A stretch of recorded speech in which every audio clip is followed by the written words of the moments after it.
Hello there everybody, this is Kristen. Welcome back to Crochet Witch Tarot. I feel like it's been a while since I sat down and chatted with you all.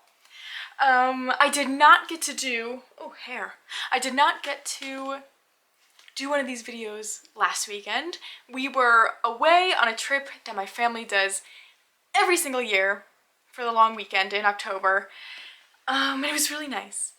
It was a good trip to get away, spend time with everybody. It was a lot of fun. But I did miss you all and doing this weekly video, so I am glad to be back to that. Now, the last time I did one of these was actually the first weekend of October, so I showed the decks I would be using for the month. And so this month I'm doing more of a monthly thing where I picked out a selection of decks that I will be using for the whole month, not changing them out. That's how it's going. And I've really been loving it so far. I think I am going to do it again for November. I'm already starting to think about what I want to use. I know I'm being crazy, but I'm excited about it. And I think this, for right now, this method seems to be working, so yeah, that's all I have to say. So usually I talk about the decks I chose for the week in this video, but I thought I would just kind of go through the decks I've been really kind of pulled to use. I guess over the last, well, this will be the last 2 weeks, the decks I've really been loving using and the ones I keep kind of going back to. For starters, I did get in a new one the first week of October that I ordered it before October started, so I knew this was coming. But this wasn't in my last video, and that is the Dark Wood Tarot? Is that what it's called? Why does that not sound right? No, okay, the Dark Wood Tarot, and I made this cute bag for it. I love it. It's got this raven skull and a feather, and I think it matches the backs pretty darn well, if I do say so myself. If I do say so myself. Oh my gosh, that came out weird. Look at it! Pretty good. I love the backs of this deck. And I've been really excited about using this one. Look at the backs. I already edged mine in like a dark, I mean, it basically looks black, but it's technically a dark gray. And this is one I feel like I've been looking at for years and just never really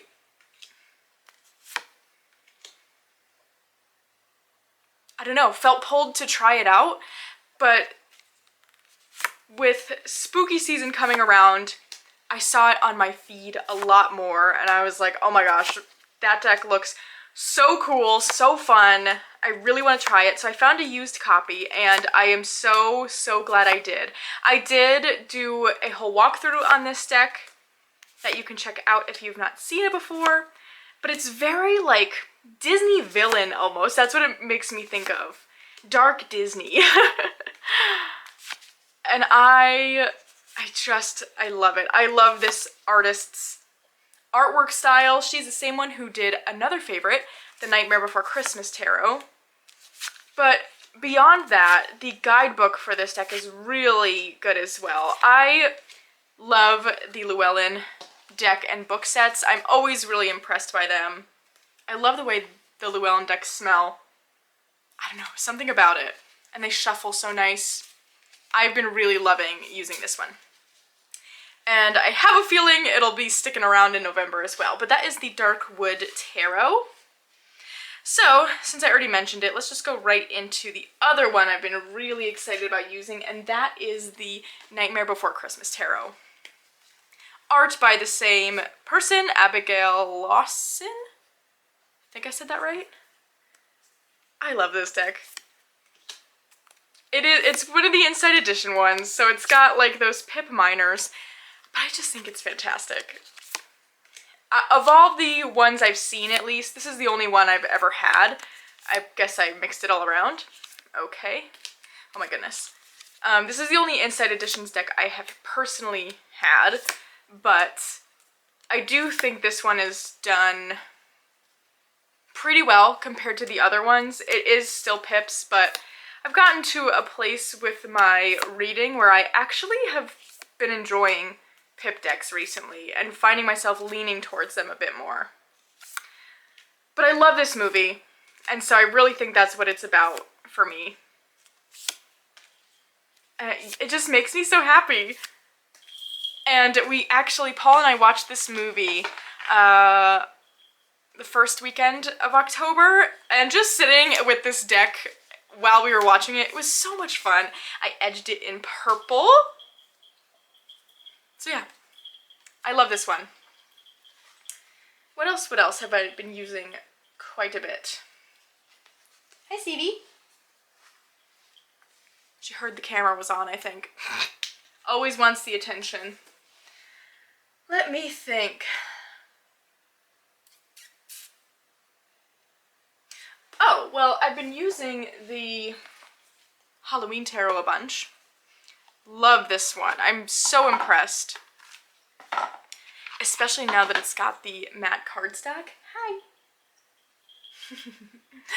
I edged this one in this like burgundy, like wine red color. I like how it turned out. But yes, this has been such a great oracle. I know it's one I'm going to use beyond the Halloween season. I don't find it to be like so specific to Halloween. I think it's one I'm going to end up at least using the darker half of the year. Look at that. It's also just fun. I love this card too. Yeah, I've been loving that one. That's all I really have to say about it. And of course,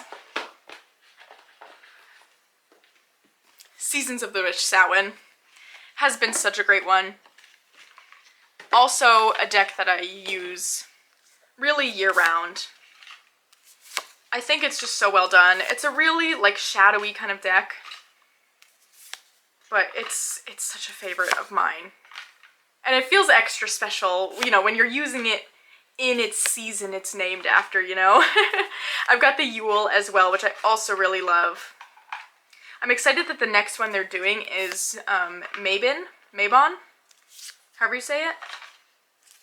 Because I didn't end up getting the, what's the one that they did? Beltane. I just didn't really feel very drawn to it, and I think it's just because I'm not really a spring, summer person. I love the fall and winter, and so that one just didn't really portray anything that I am, like, interested in, I guess. But anyway, that's that on that. And anything else I want to talk about here? Those are like the real standout ones, I would say.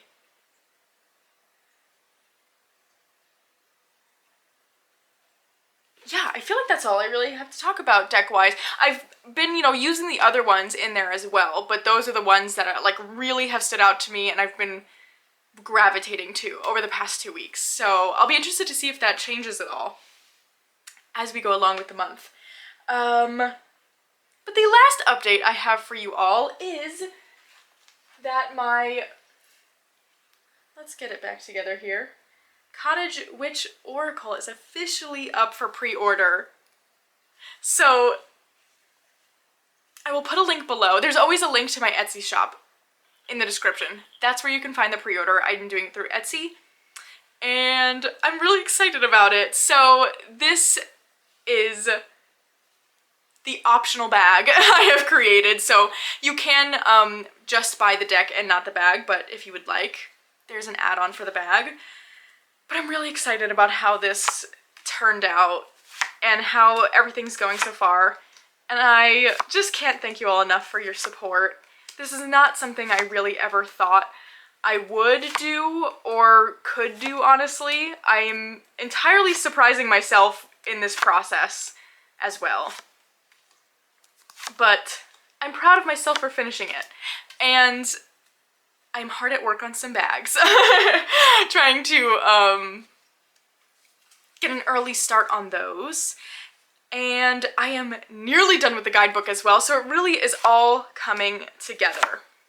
Now, an update about this is that when I was going to put in another order to see, you know, just to price out and things like that, I noticed that I was missing a card that I made. I made a whole other card that I didn't notice until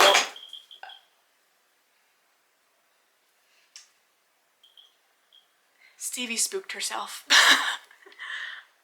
I'm missing a whole card. Didn't even realize in my walkthrough, anything of the sort. So, a chipmunk card. I had a chipmunk card and I forgot it. So I was looking at that. And then I just was looking at the options I had for how many cards could be included at the same price. Because originally this was a 51 card deck with including 2 options for the familiar card. But I realized I could do a full 54 cards and it would be the same price. So I felt like I already had ideas for cards. I felt like it would just be more bang for everyone's buck, I guess. You could say, if I just did the whole 54, because I wanted to add that chipmunk card in, and so that brought it to 52, so I needed 2 more cards. So, all that to say is that there will now also be a turtle card and a hawk card in the deck. No extra price. I want to emphasize that it's the only reason I did it is because it kept it the same exact price for everybody, and I wanted to make sure that we got out of that price what we could, I guess, you know? So there will now be, it'll be a 53 card deck. 2 options for the familiar brings it to 54. So that's the update on that. And thank you so much to everyone who has pre-ordered already. I have just been blown away by the response. I'm really excited about this, and I hope you all are too. Anyway, I think that is...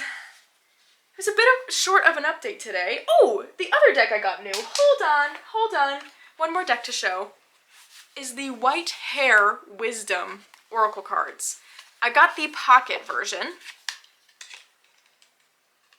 This is the same creators who made the recent Secrets of Wanwood deck, which I love. I don't have that one, but I love it. And I am so excited to be using this one. This is another deck where it's more really just could be the whole dark half of the year mood. And I just think it's so fantastic. It brings me so much joy. Look at that Samhain card. Are you kidding? Oh, it's so good. I'm so excited about this deck. So I only got this maybe the beginning of this last week, but I've already been using it a bunch. I know it's gonna get tons of use. It just feels like a deck meant for me. So, okay, I think that's the last thing I'm gonna show. I have gotten in some new decks recently, but these are the last ones that I was already planning on adding into my October decks. Everything else, I think will probably end up in November. If you're interested in seeing those anyway, I'm focusing on using my spooky season decks, but I love talking about any decks. So if making some kind of video showing the decks I got in lately is of interest, I would be happy to do that. I love talking about them. But other than that, I think that's all I have to say today. I'm very excited. Lots of things happening. But I hope you are all having a great weekend, a relaxing Sunday, and I will see you all again very soon.